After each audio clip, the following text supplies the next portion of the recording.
नमस्कार दोस्तों, मैं मीनाक्षी कश्यप आज फिर से आपका स्वागत करती हूँ क्रिस्टल एम्पायर महाराष्ट्र में श्रीमद देवी भागवत की इस यात्रा की ओर अगले पड़ाव की तरफ हम सभी लोग ध्यान के साथ आरंभ करते हैं। सभी अपनी आंखों को बंद कीजिए, हाथों को क्रॉस कीजिए, दोनों पैरों को क्रॉस करके बैठें। चाहे आप चेयर पे बैठ सकते हैं, चाहे आप किसी आरामदायक स्थिति को जगह को चूज करके आप वहां बैठे। अपनी आंखें मूंद लें और पूरा ध्यान अपनी सांसों पर फोकस करें, क्योंकि ये वही सांसें हैं जिनमें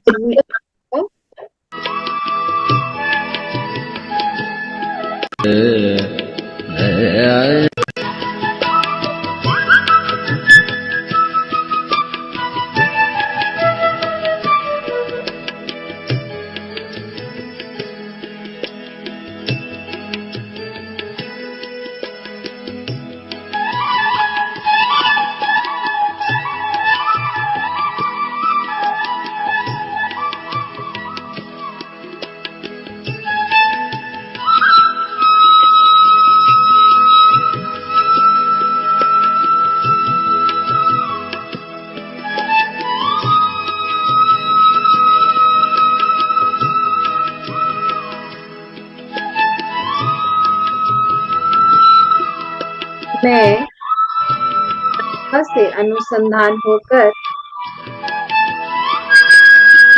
अपने सभी गुरुओं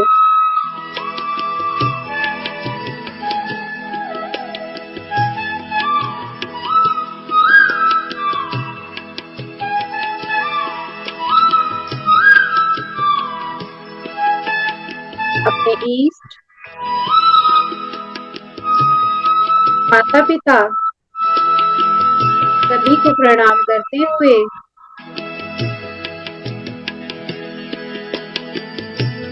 इस ध्यान में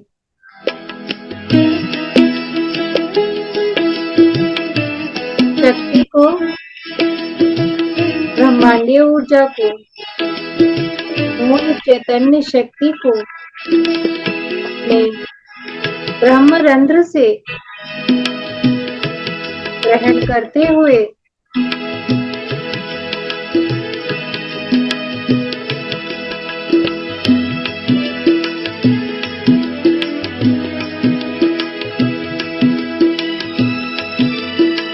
पूरे सातों शरीर, सातों चक्र और सभी छोटे से छोटे मॉलिक्यूल्स में ग्रहण कर रही हूँ।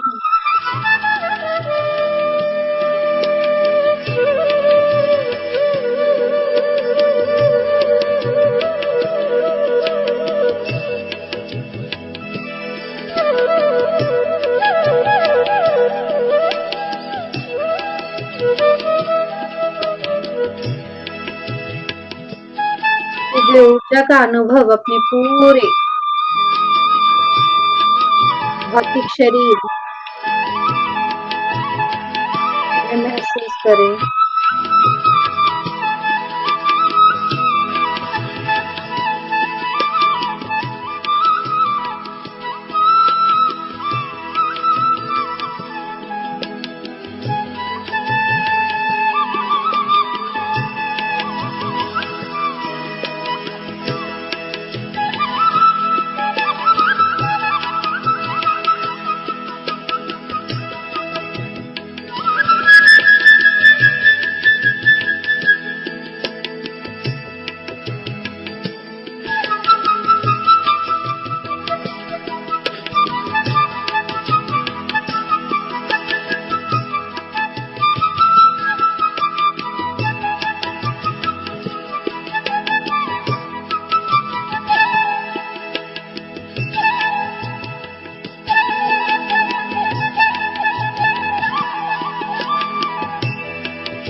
आप जो भी अनुभव कर रहे हैं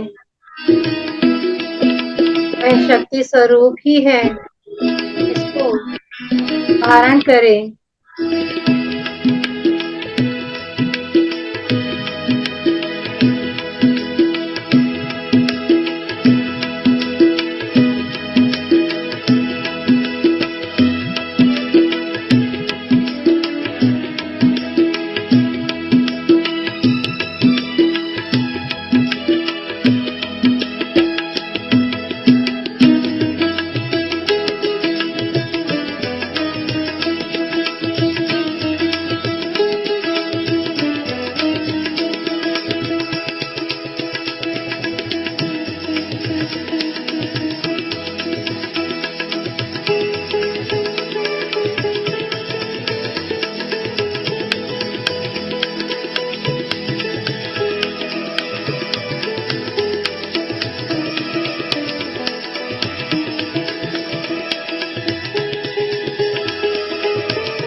शक्ति की संचरण से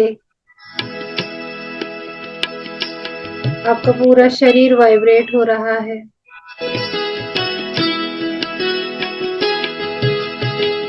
आपकी सभी सेल एक्सपेंड हो रही हैं।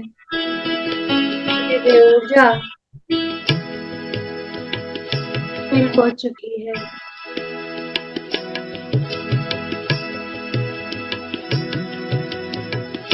इस समय जो भी भाव आपके अंदर है, यही जगदम्बा आदि पराशक्ति रूप को आज अनुभव करें और शत शत नमन करें।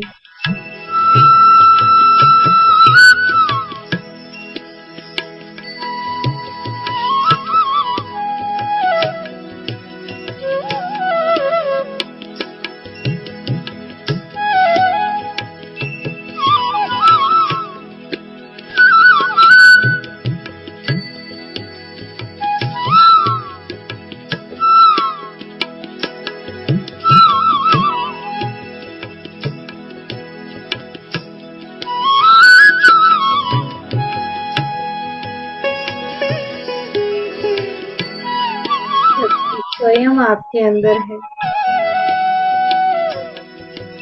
सांसों के माध्यम से आप उन्हें जान रहे हैं।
जो भी अनुभव होता है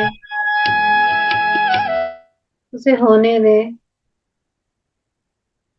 और शक्ति को अपने अंदर समाहित होने दें। धीरे धीरे आप अपनी सभी ऊर्जाओं को बैलेंस करें। अपनी अवेयरनेस में वापस आए।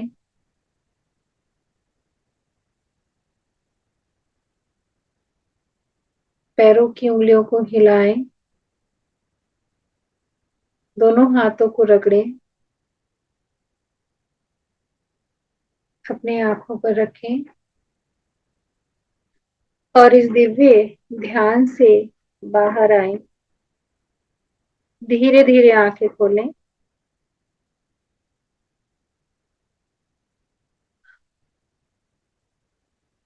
आज के इस ध्यान के लिए मैं अपने सभी गुरुओं को धन्यवाद करती हूँ।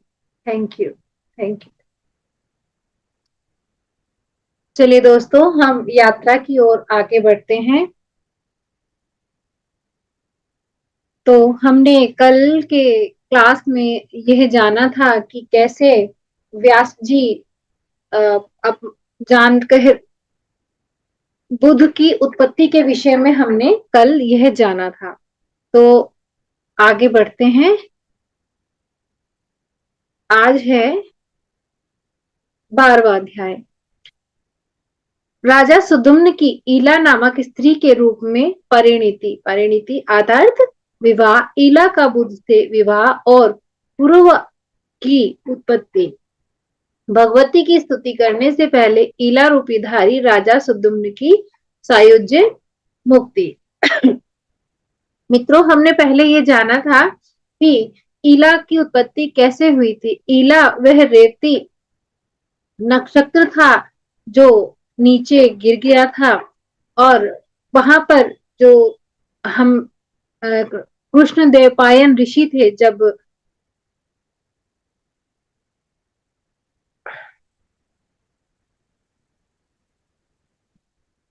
चलो दोस्तों, यात्रा आज की यात्रा हम स्टार्ट करते हैं। अथ द्वादशोध्याय। राजा सुदुम्न की ईला नामक स्त्री के रूप में परिणति, ईला का बुध से विवाह और पुरुवा की उत्पत्ति। भगवती की स्तुति करने से ईला रूपधारी राजा सुदुम्न की सायुज्य मुक्ति। सूत जी बोले, तदनंतर ईला के गर्भ से पुरुवा ने जन्म लिया। यह प्रसंग तो मैं आप लोगों से कहता हूँ कि वे बुधपुत्र पुरुरवा बड़े ही धर्मात्मा, यज्ञ करने वाले एवं दानशील थे। सुद्युम्न नामक एक राजा थे। वे बड़े ही सत्यवादी और जितेंद्रिय थे। एक बार वे सैंधव घोड़े पर आरूढ़ होकर आखेट के लिए वन में गए। उनके कुछ मंत्री भी थे। वे राजा कानों में कमनीय कुंडल पहने थे।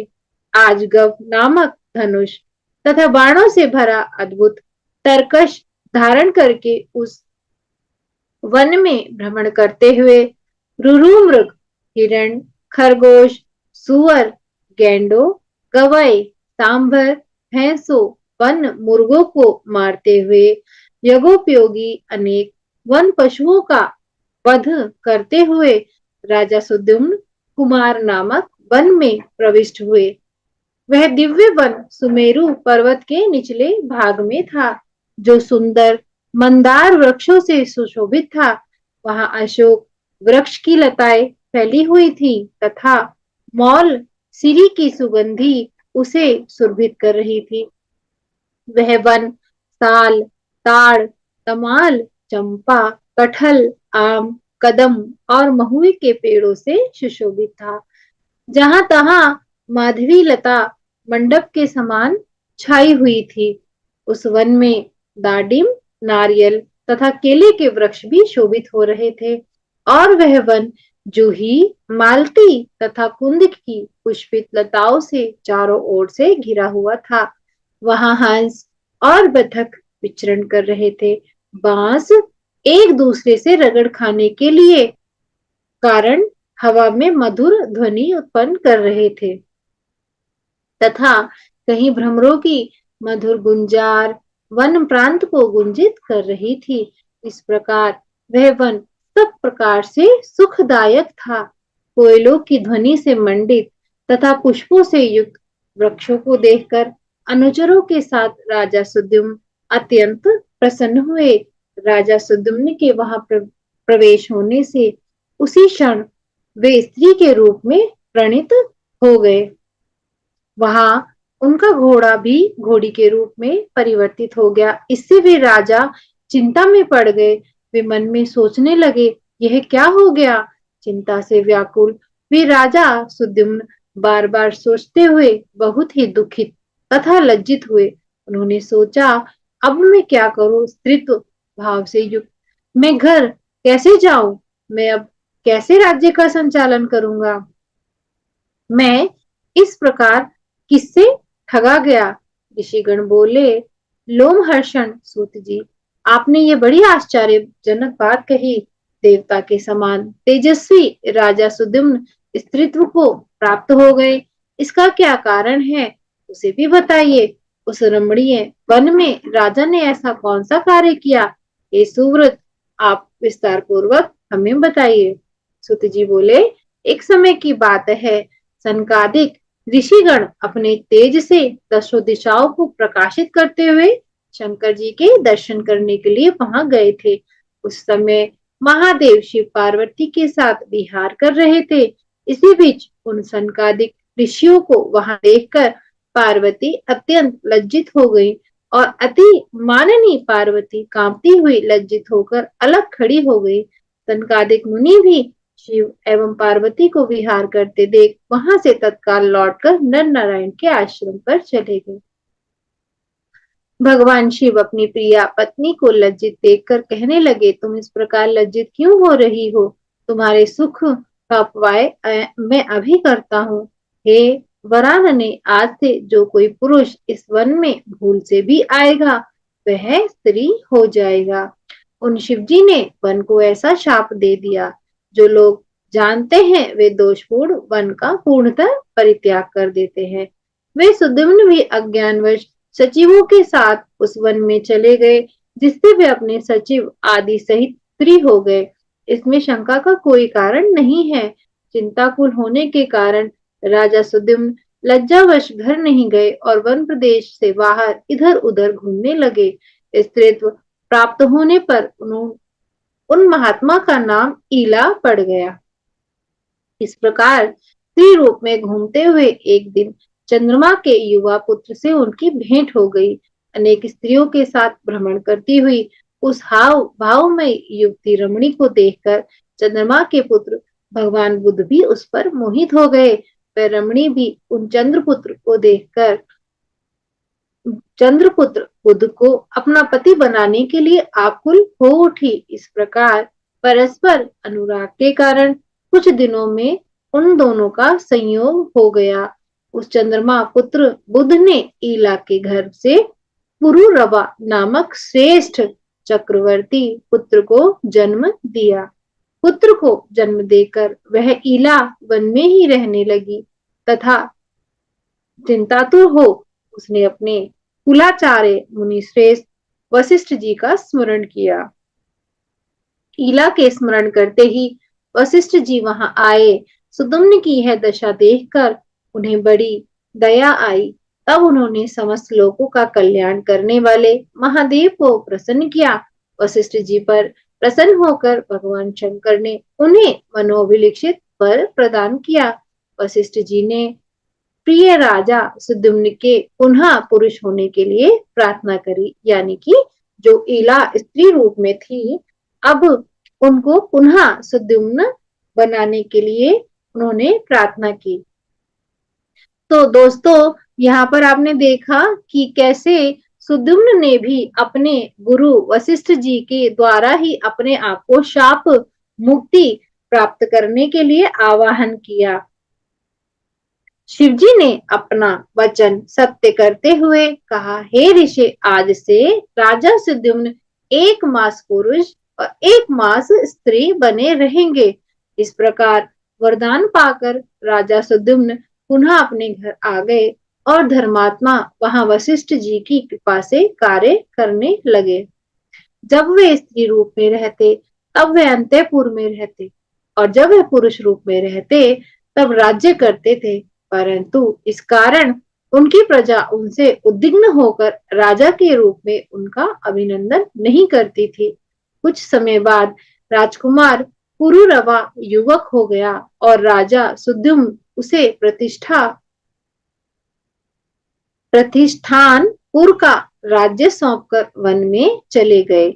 अनेक प्रकार के वृक्षों से सुंदर लगने वाले उस वन में रहते हुए राजा सुद्युम्न ने देवऋषि नारद जी से सर्वोत्तर नर्वाक्षर नरवाण मंत्र की दीक्षा ली और अत्यंत श्रद्धा भक्ति के साथ मन लगाकर वे उस मंत्र का जप करने लगे। तदनंतर भक्तों का उद्धार करने वाली जगत जगनी भगवती शिवा ने सगुण रूप धारण करके उन्हें प्रत्यक्ष दर्शन किया। उस समय मनोरम एवं दिव्य रूप वाली भगवती सिंह पर सवार होकर उनके समक्ष खड़ी हो गई। उनके नेत्र मद से परिपूर्ण थे। ऐसी दिव्य रूप धारणी श्री दुर्गा देवी को अपने सामने देखकर स्नेह भरे नेत्रों वाले ईला रूपी राजा ने सुद्युम्न प्रेम पूर्वक सिर झुकाकर उनकी स्तुति की। ईला ने कहा, यानी यहाँ पर जो सुद्युम्न भी हैं और ईला भी। तो यहाँ पर ईला ने कहा, हे भगवती, आपका जगत प्रसिद्ध एवं दिव्य रूप है जो संसार के लिए कल्याणकारी है। मैंने देखा, हे जननी, सुर समूह से सेवित आपके भुक्ति मुक्ति प्रदायक चरण कमलों की मैं वंदना कर रही हूँ। हे अम्ब, इस संसार में कौन मनुष्य आपको संपूर्ण रूप से जान सकता है, जबकि मुनि एवं देवगण भी उसे देखकर विमोहित रहते हैं। हे देवी, आपके संपूर्ण ऐश्वर्य तथा मुद जैसी अकिंचन पर दया करें। यह सब देखकर मुझे आश्चर्य हो रहा है। हे माता, जब शिव, विष्णु, ब्रह्मा, इंद्र, सूर्य, कुबेर, अग्नि, वरुण, वायु, चंद्रमा और अष्टवसु भी आपके प्रभाव को नहीं जानते, तब भला गुण रहित मनुष्य आपके गुणों को कैसे जान सकते हैं। हे अम्बे, यद्यपि परम तेजस्वी भगवान विष्णु आपको समुद्र से उत्पन्न सब प्रकार के मनोरथों को सिद्ध करने वाली साक्षात सात्विकी शक्ति स्वरूपा लक्ष्मी के रूप में समझते हैं। ब्रह्मा जी आपको राजसी शक्ति स्वरूपा सरस्वती तथा शिवजी आपको तामसी शक्ति स्वरूपा महाकाली के रूप में जानते हैं। तथापि हे अंबिके, वे भी आपकी निर्गुणात्मिका दिव्य शक्ति को भली भांति नहीं जानते। हे भवानी, कहाँ तो अत्यंत मंद बुद्धि मैं और कहाँ मुझ पर अमित महिमाशाली तथा अमोघ प्रभाव वाला आपका अनुग्रह। मैं आपके कारुणिक चरित्र को जानती हूँ। कारुणिक चरित्र यानी कि उनका जो दया, माँ का जो ममत्व है, माँ की जो करुणा वाली गुण है। यहाँ ईला बोल रही हैं कि मैं आपके कारुणिक चरित्र को जानती हूँ, जो आप भक्ति भाव युक्त सेवकों पर सर्वदा दया करती हैं। यद्यपि कमल वन में वास करने वाली कमला होकर आपने भगवान विष्णु को पति के रूप में वरण किया, तथापि वे मधुसूदन आनंददायक व्यवहार नहीं करते। वे आदि पुरुष विष्णु आदि शक्ति स्वरूपा आपके पवित्र हाथों से अपना पात्सन वाहन कर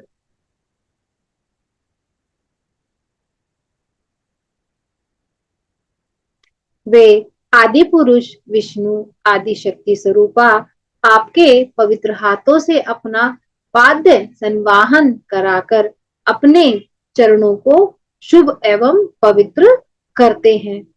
हे पुराण पुरुष, भगवान विष्णु भी प्रसन्न होकर आपके चरणों को आघात वैसे ही चाहते हैं जैसे अशोक वृक्ष अपनी वृद्धि के लिए चाहता है।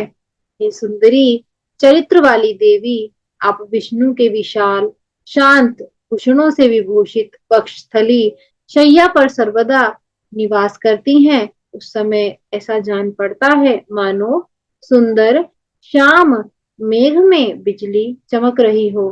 तब वे जगदीश्वर होते हुए भी क्या आपके वाहन नहीं बन सकते। हे अम्बे, यदि क्रोधित होकर आप उनको त्याग दें तो वे भगवान विष्णु अपूजित और शक्तिहीन होकर कुछ नहीं कर पाएंगे, क्योंकि लोक में भी देखा जाता है कि श्रीहीन, गुण रहित एवं उदासीन पुरुषों को उनके कुटुंबजनी भी त्याग देते हैं। क्या ब्रह्मादि देवगण भी किसी समय युवती रूप में नहीं थे, जो दिन रात आपके चरण कमलों का ही आश्रय रखते थे। मैं तो मानती हूँ कि आपने ही उन्हें पुनस्तत् प्रदान किया। अतः हे अनंत पराक्रमशालिनी, मैं आपकी शक्ति का क्या वर्णन कर सकती हूँ। आप ना तो स्त्री हैं, ना पुरुष हैं, ना निर्गुण हैं, ना सगुण। ऐसी मेरी धारणा है कि आप जैसी भी हैं, उन आपको मैं भक्ति पूर्वक बारंबार प्रणाम करती हूँ। आप माता से यही प्रार्थना करती हूँ कि आप में मेरी अचल भक्ति बनी रहे। सूत जी बोले, इस प्रकार स्तुति करने पर राजा सुद्युम्न, उनके राजा सुद्युम्न अर्थात ईला भी, ईला और राजा सुद्युम्न यहाँ पर दोनों के विषय में बात हुई है कि राजा सुद्युम्न शरण उनके शरणागत हुए और भगवती ने भी अत्यंत संतुष्ट होकर उन्हें अपनी सायुज्य मुक्ति प्रदान की। तब उन देवी की कृपा से सुद्युम्न ने मुनियों के लिए भी अति दुर्लभ शाश्वत परम पद प्राप्त किया। अब यहाँ पर 12वां अध्याय समाप्त होता है। इति श्रीमद्देवी भागवते महापुराणे अष्टादश सहस्रायाम संहितायां प्रथम स्कंधे सुद्युम्न स्तुति नृत्याम 12वां अध्याय। अब हम 13वें अध्याय की ओर आगे बढ़ते हैं। राजा पुरुवा और उर्वशी की कथा। तो सुत जी बोले, सुद्युम्न के दिवंगत हो जाने पर प्रजानुरंजन में तत्पर गुणी एवं सुंदर महाराज पुरुरवा राज्य करने लगे। उस रमणीय प्रतिष्ठानपुर में सर्व धर्मज्ञ तथा प्रजा की रक्षा में तत्पर राजा पुरुवा ने सभी के द्वारा आदरणीय राज्य किया। तो राजा पुरुवा कौन बने? सुद्युम्न के जो पुत्र थे, जो ईला द्वारा उत्पन्न हुए थे, पुरुवा, जो बुद्ध ईला और बुद्ध के विवाह होने पर जो पुत्र प्राप्त हुआ था वह पुरुवा। तो उन पुरुवा के बारे में यहाँ पर, पुरुरवा के बारे में यहाँ पर बताया जा रहा है। तो चलिए आगे बढ़ते हैं। उनकी राज्य मंत्रणा अच्छी तरह से गुप्त रहती थी और उन्हें दूसरे राज्यों की मंत्रणाओं का भी भली भांति ज्ञान रहता था। तो यहाँ पर जिन वाक्यों में एक बात आई है उससे कैसे हम अपने जीवन में उतारें, इसे क्लियर करते हैं। शब्द आए कि उनकी राज्य मंत्रणा, यानी कि अपने राज्य को चलाने के लिए उनके पास सारे रूल रेगुलेशन थे, यानी कि जो बातें गुप्त रखनी है वह गुप्त रखनी है और जो बातें बाहर नहीं जानी चाहिए उनको वह अपने पास गुप्त रखते थे। और दूसरे राज्यों की मंत्रणाओं, यानी कि दूसरे राज्यों में जो भी राजनीति नीति चल रही है वह उनको भली भांति अपने ध्यान में रखते थे।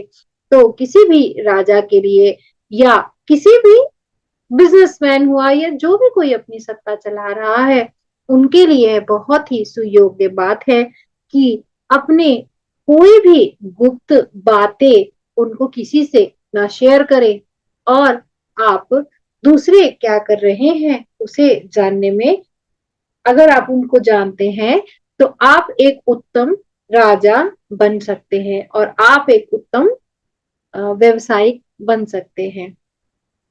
तो अवश्य ही आप इस बात को अपने जीवन में उतारेंगे। चलिए आगे बढ़ते हैं। उनमें सर्वदा उत्साह शक्ति एवं उत्तम प्रभु शक्ति विद्यमान थी। उत्तम प्रभु शक्ति मतलब राज्य करने की चेष्टा और उत्साह कि उन्हें जो भी राज्य करना है उसे कैसे करना है, उसे किस तरीके से करना है, ऐसा उनमें उत्साह हमेशा रहता था। साम दाम दंड और भेद, ये चारों नीतियां उन राजा के वशीभूत थी। और वो भी क्यों ना, जो भी राजा या कोई भी व्यक्ति अपने जीवन में इन सब चीजों के ध्यान में रखते हुए नीतियां बनाते हुए और हर चीज को ध्यान में रखते हुए आगे बढ़ता है तो साम दान और दंड भेद, ये तीनों नीतियां उनके वशीभूत थी। वे चारों वर्णों तथा आश्रमों के लोगों में अपने अपने धर्मों का आचरण कराते हुए राज्य का शासन करते थे। वे राजा पुरुरवा विपुल दक्षिणा वाले विविध यज्ञ करते थे और पवित्र दान किया करते थे। राजा पुरुरवा के रूप, गुण, उदारता, शील, ऐश्वर्य एवं वीरता की प्रशंसा सुनकर उर्वशी उनके वशीभूत हो गई। उन दिनों वह भी ब्रह्मा के शाप से पृथ्वी में मनुष्य योनि में आई थी। यानी कि अ, दोस्तों, कभी कभी ऐसा होता है कि देवता लोक में जो रहने वाले देवता होते हैं, उन्हें भी श्राप के कारण मनुष्य योनि में आना पड़ता है। अतः उस माननी ने उन राजा को गुणी जानकर उनके पति उन्हें पति के रूप में स्वीकार कर लिया। वह वरांगना इस प्रकार की शर्त रखकर वही रहने लगी। उसने कहा, हे राजन, ये दोनों भेड़ के बच्चे मैं आपके पास धरोहर के रूप में रखती हूँ। हे मानद, आप इनकी रक्षा करें। हे नृप, नृप मतलब राजा, दूसरी शर्त है कि मैं केवल घी ही खाऊंगी और कुछ नहीं। हे महाराज, तीसरी शर्त यह है कि सहवास के अतिरिक्त किसी दूसरे समय में मैं आपको कभी भी वस्त्र विहीन अवस्था में ना देखूं। हे राजन, यदि आप इन कही गई शर्तों को भंग करेंगे तो मैं उसी समय आपको छोड़कर चली जाऊंगी। यह मैं सत्य कहती हूँ। इस प्रकार उस कामिनी उर्वशी ने जो कहा था उसे राजा ने स्वीकार कर लिया और उर्वशी शाप से उद्धार पाने की इच्छा से राजा पुरुरवा को प्रतिज्ञाबद्ध करके वहीं रहने लगी।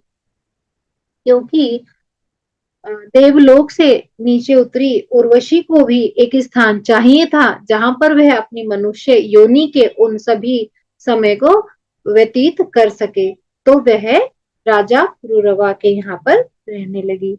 उर्वशी के मुग्ध किए जाने पर राजा सब धर्म कर्म त्याग कर अनेक वर्षों तक भोग विलास में ही पड़े रहे। उस पर आसक्त मन वाले वे सदा उसी का चिंतन करते रहते थे और उस पर अत्यधिक मोहित होने के कारण एक क्षण भी उस उर्वशी के बिना नहीं रह सकते थे। इस प्रकार जब बहुत वर्ष बीत गए, तब देवलोक में इंद्र ने अपनी सभा में उर्वशी की अनुपस्थिति देखकर गंधर्वों से पूछा, हे गंधर्वगण, तुम लोग वहां जाओ और प्रतिज्ञाबद्ध राजा के घर से भेड़ों को चुराकर उर्वशी को ले आओ, क्योंकि उर्वशी के बिना मुझे यहाँ यह स्थान अच्छा नहीं लगता। अतः जिस किसी भी उपाय से उस कामनी को तुम लोग लाओ, परंतु उसे यहाँ लेकर आओ। तब इंद्र के ऐसा कहने पर विश्वावसु आदि प्रधान गंधर्वों ने वहां से जाकर रात्रि के घोर अंधकार में राजा पुरुरवा को विहार करते देख उन दोनों भेड़ों को चुरा लिया। अब आकाश मार्ग में जाते हुए चुराए गए वे दोनों भेड़ जोर जोर से चिल्लाने लगे। उनके पुत्र के समान पाले हुए भेड़ों का क्रंदन सुनते ही उर्वशी ने क्रोधित होकर राजा को पुरुरवा से कहा, हे राजन, मैंने आपके सम्मुख जो पहली शर्त रखी थी वह टूट गई। आपके विश्वास पर मैं धोखे में पड़ी, क्योंकि पुत्र के समान मेरे प्रिय भेड़ों को चोरों ने चुरा लिया। फिर भी आप घर में स्त्री की तरह शयन करते रहे। आपने को वीर समझने वाले नपुंसक इस अधम स्वामी के द्वारा मैं नष्ट कर दी गई। सर्वदा प्राणों के समान मेरे दोनों भेड़ अब चले गए। उर्वशी को इस प्रकार विलाप करती देख प्रेम में आसक्त राजा पुरुवा चोरों के पीछे नग्नावस्था में ही तुरंत दौड़ पड़े। उसी समय गंधर्वों द्वारा वहां राजा के भवन में बिजली चमका दी, जिसके कारण वहां से जाने की इच्छा वाली उर्वशी ने राजा को नग्न देख लिया। गंधर्व उन दोनों भेड़ों को वहीं मार्ग में छोड़कर भाग गए। थके एवं नग्न राजा भेड़ों को लेकर अपने घर चले आए। तब वे उर्वशी तब वे उर्वशी को वहां से गई हुई देखकर अत्यंत दुखित होकर विलाप करने लगे एवं लज्जित हुए। पति को नग्न देखकर वह सुंदर उर्वशी वहां से चली गई। व्याकुल, लाचार, काम से मोहित तथा एकमात्र उर्वशी में आसक्त चित्त वाले राजा शोक से तथा क्रंदन करते हुए देश देश में भ्रमण करते रहे। इस प्रकार समस्त भूमंडल पर भ्रमण करते हुए उन्होंने उर्वशी को कुरुक्षेत्र में देखा। यह कुरुक्षेत्र वही है जहां पर महाभारत का युद्ध हुआ था। उसे देखते ही प्रसन्न मुख वाले नृपश्रेष्ठ राजा पुरुरवा ने मधुर वाणी में कहा, हे प्रिय ठहरो ठहरो, हे कठोर हृदय, मैं अब तुम पर आसक्त हूँ, मैं तुम्हारे वश में हूँ, अतः मुझ निरपराधी पति को तुम मत छोड़ो। हे देवी, जिस शरीर से तुमने इतना प्रेम किया था, जिसे तुमने यहाँ तक खींच लिया, वह शरीर आज यहीं गिर जाएगा। हे सुंदरी, तुम्हारे द्वारा त्यक्त इस देह को भेड़िए और कोए ही खाएंगे। इस प्रकार विलाप करते हुए दुखित, दीन, थके, कामातुर और अत्यंत लाचार राजा पुरुरवा से उर्वशी कहने लगी। उर्वशी बोली, हे राजेंद्र, आप मूर्ख हैं, आपका ज्ञान कहाँ चला गया था। हे पृथ्वी पते, भेड़ियों के समान स्त्रियों की किसी से मित्रता नहीं होती, अतः राजाओं को चाहिए कि वे स्त्रियों और चोरों पर कभी भी विश्वास ना करे। अब आप अपने घर जाइए, सुख भोगिए और मन में किसी प्रकार की भी चिंता मत कीजिए। इस प्रकार अत्यंत विषयासक्त होने के कारण उर्वशी के समझाने पर भी राजा को ज्ञान नहीं हुआ। उस स्वेच्छाचारिणी अप्सरा के स्नेह में जकड़े रहने के कारण उन्हें अपार दुख प्राप्त हुआ। सूत जी बोले, हे मुनिजन, इस प्रकार मैंने उर्वशी के महान चरित्र वर्णन आप लोगों से संक्षेप में किया, जो वेद में विस्तार पूर्वक वर्णित है। इति श्रीमद्देवी भागवते महापुराणे अष्टादश सहस्रयाम संहितायां प्रथम स्कंधे पुरुरवस उर्वश्याश्च चरित्रवर्णनम नाम त्रयोदश अध्याय। अब हम चतुर्दशोध्याय की ओर आगे बढ़ते हैं। व्यासपुत्र सुखदेव के अरणी से उत्पन्न होने की कथा तथा व्यास जी द्वारा उनसे गृहस्थ धर्म का वर्णन। सूत जी बोले, उस अति सांगोपांगी घृताची को देखकर व्यास जी बड़े असमंजस में पड़ गए। तो मैं पुनः आपको याद दिलाना चाहूंगी कि यहाँ पर व्यास जी ने पुत्र प्राप्ति के लिए एक प्रण तपस्या की थी। तो उस तपस्या के आधार पर ही उन्हें वहां पर एक देव कन्या दिखाई दी थी। तो उनके मन में यह शंका आई थी, और जब उनके मन में यह विचार आया था कि जैसे पुरुरवा राजा पुरुरवा और उर्वशी के साथ ऐसा हुआ, कहीं मैं भी ऐसे ही किसी तरह ना उस चीज में मुझे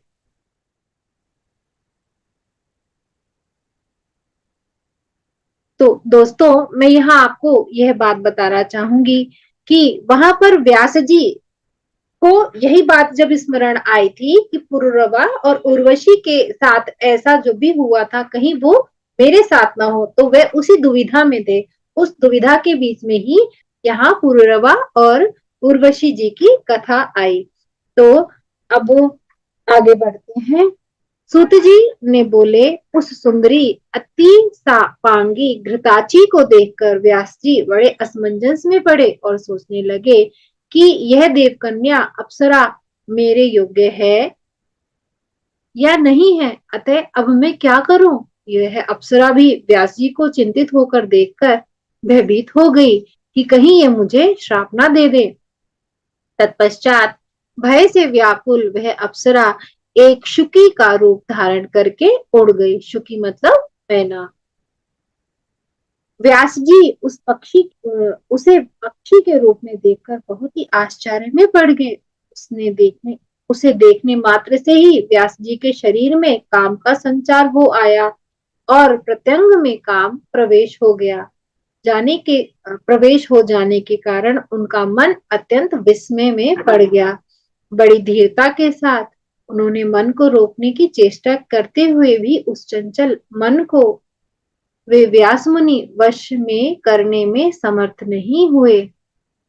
इस प्रकार घृताची द्वारा मोहित तेजस्वी व्यास जी का मन अनेक यत्न करने पर भी भावी संयोग के कारण उसके वश में न हो सका। इस बीच अग्नि निकलने के लिए मंथन करते समय एकाएक उनका तेज उस अरणी पर गिर गया, किंतु गिरने पर ध्यान न देकर वह अरणी मंथन करते रहे। उस अरणी से उन्हीं के सदृश मनोहर स्वरूप वाले शुक उत्पन्न हो गए। अरणी मतलब पसीना। अरणी से उत्पन्न वह बालक विस्मय पैदा करते हुए उसी प्रकार सुशोभित हो रहा था जिस प्रकार हवन करते हुए घृताहुति पड़ने से अग्नि प्रकट व दीप्तिमान होती है। उस पुत्र को देखकर यह क्या, ऐसा सोचकर व्यास जी अत्यंत विस्मय में पड़ गए और विचार करने लगे कि शिव के वरदान से ही तो यह उत्पन्न नहीं हुआ। इस प्रकार अरणी गर्भ से उत्पन्न वह तेजस्वी पुत्र शुक अपने तेज से दूसरे अग्नि के तुल्य देवतेमान प्रतीत हो रहा था। व्यास जी के दिव्य देहधारी द्वितीय ग्रहपत्य अग्नि के समान तेजस्वी पुत्र को बड़ी प्रसन्नता से देखा गया और पर्वत से नीचे उतरकर गंगा जल से उसे नहलाया। और हे तपस्वियों, उस समय आकाश से उस शिशु के ऊपर पुष्पों की वर्षा होने लगी। व्यास जी ने उस महात्मा शिशु का जात कर्म आदि संस्कार किया। उस समय देवताओं ने धुंधुभियां बजाई और अप्सराओं ने नृत्य किया। उस बालक के दर्शन की लालसा वाले विश्वावसु, नारद, तुम्बुरु आदि सभी गंधर्व राज प्रसन्न होकर शुक के जन्म पर गान करने लगे। सभी देवता तथा विद्याधर भी अरणी के गर्भ से उत्पन्न उस दिव्य व्यास पुत्र को देखकर प्रसन्नता पूर्वक स्तुति करने लगे। हे द्विजोत्तम, उसी समय सुखदेव जी के लिए आकाश से दिव्य दंड कमंडलु और शुभ कृष्ण मृग चर्म पृथ्वी पर आ गिरे। उत्पन्न होते ही वह अति तेजस्वी शिशु शीघ्रता पूर्वक बड़ा हो गया। तब वैदिक विधान के मर्मज्ञ व्यास जी ने उसका उपनयन संस्कार भी किया।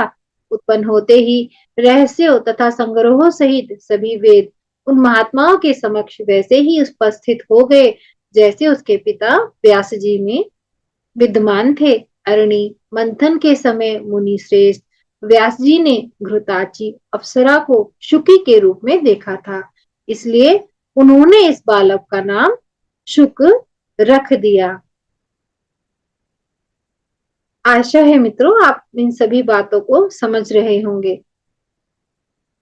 व्यास सुत शुकदेव ने बृहस्पति को अपना आचार्य मानकर विधिवत ब्रह्मचार्य व्रत धारण किया। गुरुकुल में निवास कर रहस्यों तथा संग्रहों सहित सभी वेदों तथा धर्मशास्त्रों का अध्ययन करके तदनंतर गुरु को दक्षिणा देकर सुखदेव मुनि अपने पिता व्यास जी के पास आ गए। सुखदेव को आया देखकर व्यास जी ने शीघ्रता के साथ प्रसन्नता पूर्वक उठकर बारंबार उनका आलिंगन किया, उनका सिर सूंघा। परम पवित्र व्यास जी ने सुखदेव जी के कुशल क्षेम तथा अध्ययन के विषय में पूछा तथा उन्हें आश्वस्त करके अपने पावन आश्रम में रख लिया।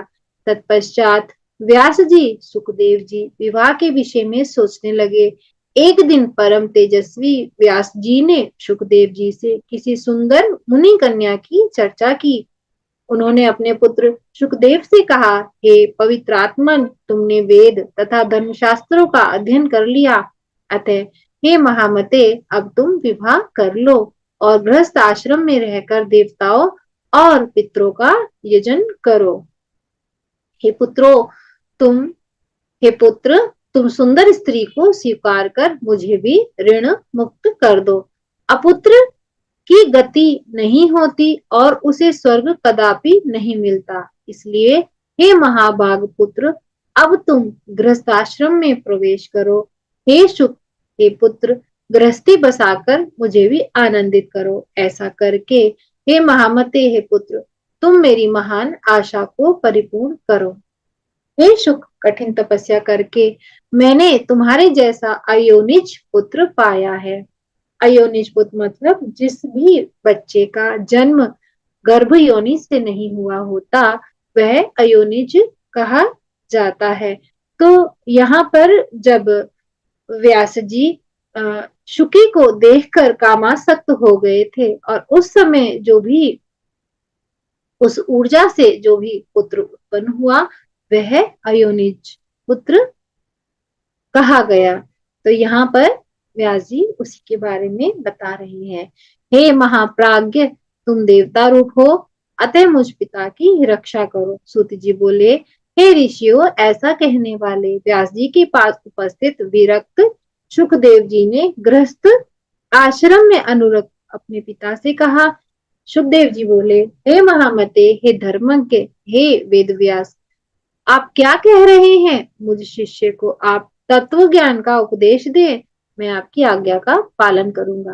व्यास जी बोले, हे पुत्र, तुम्हारे लिए मैंने सैकड़ों वर्ष कष्ट सहकर जो तपस्या की और शिव जी की आराधना की, उसके फलस्वरूप मैंने तुम्हें पाया।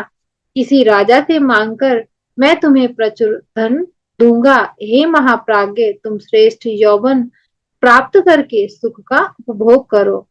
सुखदेव जी बोले, हे तात, आप बताएं कि इस मनुष्य लोक में भला विपत्ति रहित कौन सा सुख है? बुद्धिमान लोग दुख से युक्त सुख को सुख नहीं कहते, यानी कि जिस व्यक्ति के जीवन में कोई भी दुख नहीं आया तो उसे सुखानुभूति कभी नहीं होती। दुख को भोगने के लिए एक मनुष्य को दुख भोगना अत्यंत आवश्यक है। आपने किसी भी चीज की अभिलाषा की, उस अभिलाषा का यदि आपको दुख है और फिर उसको प्राप्त होती है तो आपको वह सुख अनुभव होता है। लेकिन जो चीज आपके पास है और वह आपको पुनः प्राप्त हो तो उसका सुख आप नहीं समझ पाएंगे। तो हे महाभाग, स्त्री पाकर मैं उसी के वश में हो जाऊंगा, तब भला आप ही बताएं, परतंत्र होकर और विशेषतः स्त्री के वश में रहकर मैं कौन सा सुख पा सकूंगा। लौह तथा काष्ठ यानी लोहे और लकड़ी के फंदे में जकड़ा हुआ पुरुष कदाचित छूट भी सकता है, किंतु पुत्र कलत्र बंधन में फंसा हुआ प्राणी कभी भी बंधन मुक्त नहीं हो पाता। यह शरीर विष्ठा एवं मूत्र से परिपूर्ण रहता है, वैसे ही स्त्रियों का शरीर भी होता है। हे विपेंद्र, तब कौन बुद्धिमान पुरुष उससे प्रीति करना चाहेगा? हे विप्र शिरोमणे, मैं अयोनिज हूं, तब योनि जन्य सुख मेरी बुद्धि में कैसे होगा? यहाँ सुखदेव जी कह रहे हैं कि मुझे योनि की अनुभूति नहीं हुई, यानी कि मैं किसी गर्भ से उत्पन्न नहीं हुआ तो मेरे मन में उसके प्रति कोई आसक्ति भी नहीं है। अतः अद्भुत अध्यात्म को छोड़कर मैं विट मूत्र जन्य सुख को क्यों जानूंगा? अपने आप में रमण करने वाला कभी विषय सुख का लोभी नहीं होता, यानी कि जो मनुष्य अपने आप में सुखानुभूति जब कर लेता है तो उसे किसी दूसरे सुख की अनुभूति करने का उसके पास कोई औचित्य नहीं होता। यानी यहाँ तात्पर्य यह है, जब कोई भी मनुष्य, कोई भी प्राणी अपनी खुशियों को अपने आप खोज लेता है, दुख में भी सुख को खोज लेता है, तो उसे कभी सुख प्राप्त ही नहीं होता और उसे किसी चीज का लोभ भी नहीं होता। मैंने सांगोपांग वेदों का अध्ययन किया और जाना कि वे हिंसामय है तथा कर्म मार्ग के प्रवर्तक हैं। मुझे गुरु रूप में बृहस्पति प्राप्त हुए, वे भी गृहस्थी के सागर में डूबे हुए हैं। अविद्याग्रस्त हृदय वाले वे मेरा उद्धार कैसे कर सकते हैं? जैसे कोई रोगग्रस्त वैद्य दूसरे के रोगों की चिकित्सा करता है, उसी प्रकार मुझ मोक्षार्थी के गुरु ही गृहस्थ है, यानी कि जिस व्यक्ति को मोक्ष की अभिलाषा होती है उसके लिए उसका जो गुरु होता है वही उसका गृहस्थ जीवन होता है। यह विडंबना ही है, इसलिए ऐसे गुरु को नमस्कार करके मैं आपके पास आया हूँ। अब आप तत्व ज्ञान का उपदेश देकर मेरी रक्षा करें, क्योंकि मैं संसार रूपी सर्प से अत्यंत भयभीत हूँ। इस महाभयंकर संसार चक्र में परिमाण मात्र को सर्वदा नक्षत्रों की भांति चक्कर काटना पड़ता है और सूर्य की भांति दिन रात उन्हें भी कभी विश्राम करने का अवसर नहीं मिलता है। तात, इस संसार में आत्मज्ञान को छोड़कर कौन सा सुख है? मूढ़ जनों को सुख की वैसी ही प्रतीति होती है जैसे विष्ठा को कीड़ों में विष्ठा होती है। वेद शास्त्रों को पढ़कर जो भी सांसारिक सुख में फंसे रहते हैं, भला उनसे बढ़कर मूर्ख और कौन होगा? उन्हें तो कुत्ते, घोड़े एवं सुअर आदि पशुओं के समान धर्म वाला समझना चाहिए। यह मानना सुखदेव जी का था और यह तर्क वितर्क वह उनके अपने विचार थे जो वह अपने पिता के विवाह करने के लिए, जैसे वो उनके पिता उनका विवाह करना चाहते थे तो वह उस विवाह के विपरीत में अपने विचार प्रकट कर रहे थे। दुर्लभ मानव तन को पाकर वेद शास्त्रों का अध्ययन करके भी यदि मनुष्य संसार में बंधता है तो दूसरा भला कौन बंधन मुक्त हो सकता है? इससे बढ़कर संसार में दूसरी कोई अद्भुत बात नहीं है कि पुत्र कलत्र और घर के बंधन में पड़ा हुआ भी पंडित कहलाता है।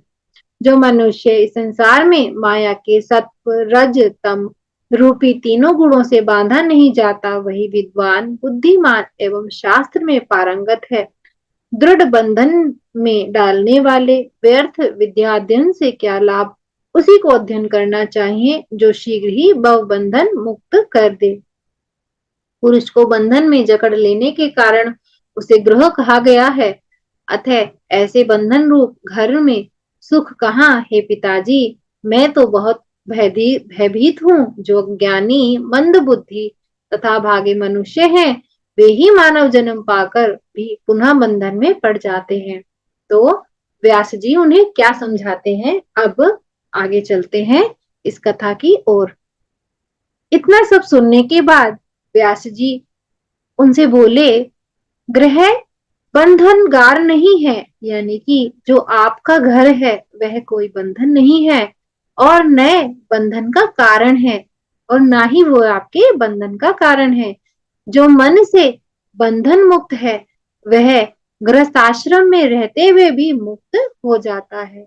अर्थात बहुत ही गूढ़ विषय है दोस्तों, इसको आपको भी जानना अत्यंत आवश्यक है कि आप अपने सभी कर्मों को भोगते हुए भी, समावस्था में रहते हुए, बिना आसक्ति के रहते हुए अपने कर्मों को, अपने जिम्मेदारियों को निभाते हुए भी मुक्ति को प्राप्त कर सकते हैं। ऐसा नहीं कि आपको मुक्ति या मोक्ष प्राप्त करने के लिए अपने घर से बाहर जाना हो।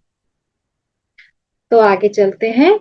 जो न्याय मार्ग से धनोपार्जन करते हैं, जो व्यक्ति हमेशा न्याय मार्ग से धन कमाते हैं, यानी कि वह किसी को भी दुगना तिगना धन नहीं लगाते, उतना ही जितना धन प्राप्त होना चाहिए, यानी न्याय मार्ग से धन, यानी चोरी का कोई धन नहीं लेता, दुगनी से तिगनी चीजें लगाकर कोई धन नहीं लेता। शास्त्रोक्त कर्मों का विधिवत संपादन करना, यानी कि आप यदि शास्त्रोक्त कर्मों को, जो शास्त्रों में कर्म बताए गए हैं, उनको विधिवत संपादन करते हैं। पितृ श्राद्ध, यानी कि यदि आप अपने पितरों का श्राद्ध करते हैं, यज्ञ करते हैं, आप सर्वदा सत्य बोलते हैं तथा जो व्यक्ति पवित्र रहता है वह गृह में रहते हुए भी मुक्त हो जाता है। पवित्र रहने का अर्थ यानी कि जो किसी भी लोभ मोह वश अकर्मणीय अकर्मणीय कर्म जो करने योग्य नहीं है, यानी किसी का हृदय दुखाना, किसी के बारे में गलत सोचना, किसी के बारे में गलत अफवाहें फैलाना, यह कर्म जो नहीं करता वह व्यक्ति गृहस्थ आश्रम में रहते हुए भी मुक्त हो जाता है। ब्रह्मचारी, सन्यासी, वानप्रस्थी तथा व्रतोपवास करने वाला, ये सब मनुष्य मध्यान्ह काल मध्यान्होत्तर काल में गृहस्थ के पास ही जाते हैं। अर्थात कोई भी ब्रह्मचारी हो, कोई भी सन्यासी हो, वानप्रस्थी हो या व्रतोपवास करने वाला हो, वह जब तक गृहस्थाश्रम का भोग नहीं करते, गृहस्थाश्रम को सही से साधते नहीं है, वह धार्मिक गृहस्थ श्रद्धा के साथ मधुर वचनों द्वारा सबका सत्कार करते हैं एवं अन्नदान से उन्हें उपकृत करते हैं।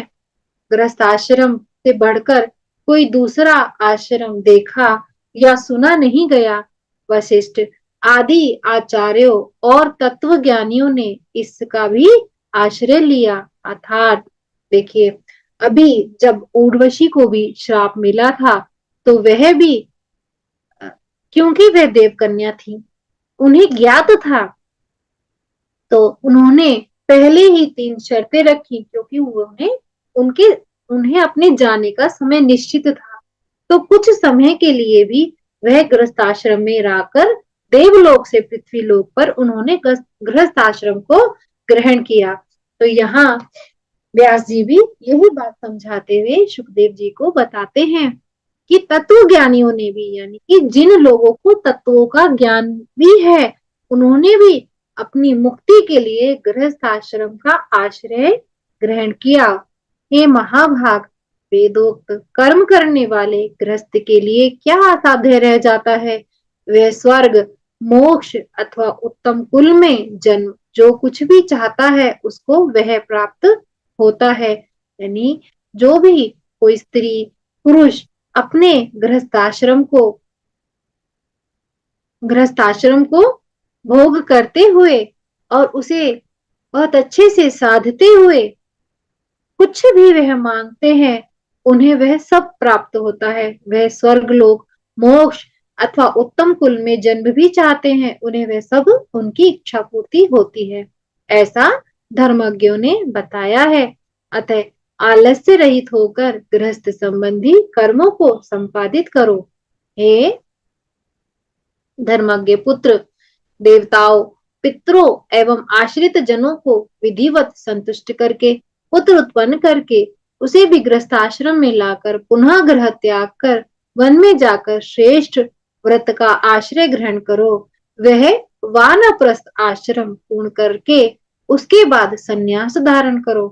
हे महाभाग, इंद्रियां मनुष्य को निश्चित रूप से ही प्रमत्त बना देती हैं। अर्थात आपने जब तक किसी भोग को नहीं चखा, यानी कि आपकी इंद्रियों ने जब भी किसी सुख को नहीं भोगा और जब तक वह संतृप्त नहीं होती, तब तक आपकी ध्यान साधना में वह इंद्री कभी भी जागृत हो जाएगी। तो वह आपकी साधना को, यदि आपकी वह इंद्री जागृत हो गई और आप उस पर कंट्रोल नहीं कर पाए, तो आपकी साधना भंग हो जाएगी। तो यहाँ पर बहुत गुण बात यहाँ व्यास जी बोले कि इंद्रियां मनुष्य को निश्चित रूप से ही प्रमत्त बना देती हैं। जो मनुष्य स्त्री रहित होता है उसे मन 5 इंद्रियों सहित विकल कर देता है। हे महामते, इसलिए उन बलवान इंद्रियों पर विजय प्राप्त करने के लिए स्त्री परिणय करके गृहस्थ बनना चाहिए। तत्पश्चात वृद्धावस्था में तप करना चाहिए। यह शास्त्र वचन है। हे महाभाग, वन में स्थित महातेजस्वी महर्षि विश्वामित्र किसी समय 3 सहस्त्र वर्षों तक निराहार जितेंद्रिय रहकर अत्यंत कठोर तप करके भी मेनका को देखकर मोहित हो गए थे और उन्हीं के तेज से पुत्री रूप में शकुंतला उत्पन्न हुई थी। मेरे पिता पराशर जी भी धीवर की कृष्णावर्णा कन्या को देखकर कामबाण से आहत हो गए थे और उन्होंने नाव पर ही उसे स्वीकार कर लिया था। ब्रह्मा जी भी अपनी कन्या को देखकर काम से पीड़ित हो गए थे और बेसुध होकर उसके पीछे दौड़ते रहे। तब शिव जी ने उन्हें रोका था। अतः हे कल्याणकारी पुत्र, तुम मेरा हितकर वचन मानो और किसी कुलीन कन्या से विवाह करके सनातन वेद मार्ग पर चलो। इति श्रीमद्देवी भागवते महापुराणे अष्टादशसहस्रायां संहितायां प्रथम स्कंधे व्यासेन गृहस्थ धर्म वर्णनम नाम चतुर्दशो अध्याय। तो मित्रों, आपने जाना कि महान से महान जितने भी ऋषि हुए वह अपनी इंद्रियों को अपने वश में नहीं कर पाए और उन्होंने भी गृहस्थ आश्रम को ग्रहण किया। तब जाकर के वह अपनी और आगे की यात्रा पर अग्रसर हुए। तो आप भी अपने गृहस्थ जीवन को सुचारू रूप से चलाते हुए धीरे धीरे कुछ समय के लिए ही अपने आप को ध्यान अवस्था में लाए, अपने अपनी सांसों पर अपना ध्यान केंद्रित करें। धीरे धीरे आप भी अपनी आत्मा की उन्नति के मार्ग पर चल पड़ेंगे। यहाँ पर व्यास जी ने स्पष्ट रूप से कहा है कि आप सब गृहस्थ आश्रम में सभी चीजों का भोग करके समावस्था में रहकर उनके ऊपर आसक्ति नहीं करना। तो हम जब किसी भी विषय के ऊपर बहुत ज्यादा आसक्ति कर लेते हैं और हमेशा यह सोचते हैं कि यह कार्य केवल आपके ही अनुसार हो या मेरे ही अनुसार हो, तो ऐसा ना सोचकर अपने आप को सम रखते हुए या अपने कर्मों को स्वीकार करते हुए गृहस्थ आश्रम का पालन करते हुए, तो जब तक आप अपने गृहस्थ आश्रम को समावस्था पर नहीं ले आते तब तक आप बारंबार कर्म बंधनों से बंधे जाएंगे और बार बार आपको इस धरती पृथ्वी लोक पर गृहस्थ आश्रम को ही पूर्ण करने के लिए जन्म लेना होगा। हमने बहुत सारी कुंडलियों में भी यह पाया है कि हमेशा पति पत्नी के बीच में कोई ना कोई ऐसा ऋण बंधन अवश्य होता है जिसके कारण कि वह पति पत्नी बनते हैं। और जो पति पत्नी जिनमें ऐसा ऋणानुबंधन नहीं होता वह अपने गृहस्थ जीवन को बहुत समावस्था में लेकर के चलते हैं और अपने पितरों, पूर्वजों और अपने आप के लिए मोक्ष का मार्ग अग्रसर करते हैं। आशा है इस अध्याय में गृहस्थ आश्रम के बारे में आपको बहुत अच्छी जानकारी प्राप्त हुई।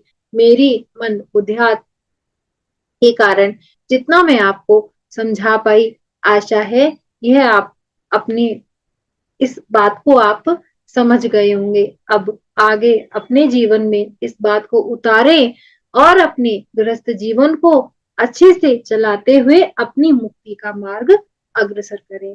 तो आज के लिए इतना ही। धन्यवाद।